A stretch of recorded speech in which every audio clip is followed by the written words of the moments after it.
మన జీవితంలో రిస్క్తో కూడిన పజిల్స్ లాంటి పరిస్థితులు కొన్నిటిని మన బ్రతుకులోకి అనుమతించి వీటిని సాధించు, నేను నిన్ను ఉన్నత స్థితిలో చూడాలనుకుంటున్నాను.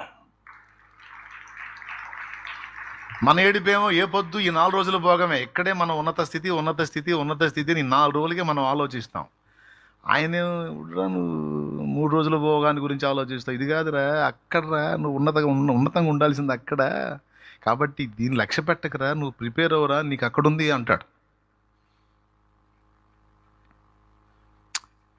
ఇప్పుడు నువ్వు ఉన్నతాధికారి అయితే ఆ లైఫే వేర్రా అంటాడు తండ్రికి తెలుసు. కాబట్టి కొడుకు ఏంటంటే కాలేజీ చదువుతున్నాడు కదా, వాడు బైక్ వేసుకుని ఊరేగాలని, వాడు ఏదో తిప్పలు పడాలని, తినాలని, ఫ్రెండ్స్తో సరదాగా ఎంజాయ్గా ఉండాలని వాడు.